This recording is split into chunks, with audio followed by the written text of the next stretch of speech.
जाहिर सी बात है कि आपने भी इंडियन पेपर नोटों के पीछे छपी इन तस्वीरों को तो देखा ही होगा। ये जो तस्वीरें इंडियन पेपर नोट के पीछे छपी होती है ना, इनका नोटों के पीछे होने का एक बहुत ही इम्पोर्टेंट रीजन होता है। और क्या आप लोगों ने कभी ये सोचा है कि 20 रुपए के नोट के पीछे एलोरा केव्स और 50 रुपए के नोट के पीछे रथ के साथ हम्पी का चित्रण ही क्यों छपा होता है? और बाकी और भी अलग अलग इंडियन नोटों के पीछे ये जो पिक्चर्स होती है ना, वो क्यों लगाई जाती है? और ये कौन डिसाइड करता है कि किस नोट के पीछे कौन सी तस्वीर लगाई जानी चाहिए? फिजिकली किसी भी कंट्री की करेंसी जो होती है ना, वो दो पार्ट्स में बटी हुई होती है। पहला हिस्सा होता है front side of the note और दूसरा हिस्सा होता है back side of the note. Indian currency के सभी नोटों पर, चाहे वो 10 का हो या फिर 20, 50 या 100 का, सभी नोटों का फ्रंट साइड लगभग सेम ही होता है। अगर आप इंडियन पेपर नोट को ध्यान से देखोगे तो उस पर आपको ये 3 चीजें देखने को मिलेगी। Number 1, photograph of Mahatma Gandhi.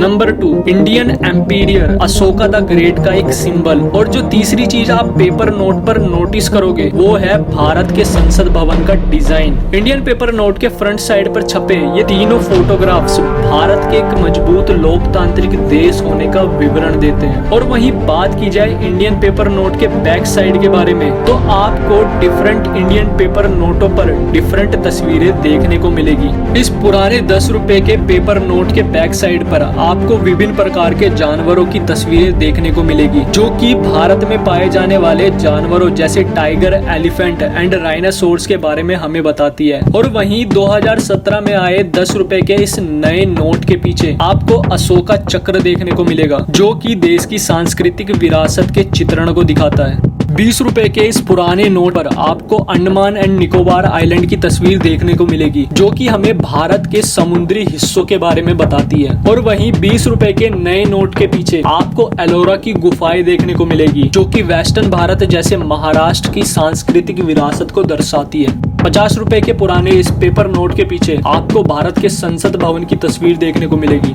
जो कि ये दर्शाती है कि भारत दुनिया का सबसे बड़ा लोकतांत्रिक देश है। और वहीं 50 रुपए के नए नोट के पीछे आपको इस रथ की तस्वीर देखने को मिलेगी, जो कि हिंदू व्हीकल्स यानी कि हिंदू वाहन की सांस्कृतिक विरासत को दर्शाती है। इंडिया में paper note RBI department of currency management के द्वारा छापे जाते हैं और डिफरेंट नोटों के डिजाइन की प्लानिंग भी आरबीआई के आर्टिस्ट पैनल के द्वारा की जाती है, जिसमें नेशनल इंस्टीट्यूट ऑफ डिजाइन भी शामिल होता है। और गवर्नमेंट ऑफ इंडिया इन नोटों के डिजाइन को एग्जामिन करके फाइनल करती है और यहाँ तक कि कभी कभी चेंजेस भी सजेस्ट करती है। अब तक आपको इस वीडियो को देखकर ये तो समझ आ ही गया होगा कि सभी पेपर नोटों के पीछे मौजूदा पिक्चर्स भारत की सांस्कृतिक विरासत को दर्शाती है। और किस पेपर नोट के पीछे किस पिक्चर को लगाना है, ये किसी एक व्यक्ति के द्वारा डिसाइड नहीं किया जाता है, बल्कि इसमें बहुत से आर्टिस्ट और इवन गवर्नमेंट ऑफ इंडिया खुद शामिल होती है। अगर आपको ये वीडियो पसंद आई हो तो वीडियो को लाइक और चैनल को सब्सक्राइब जरूर कर देना।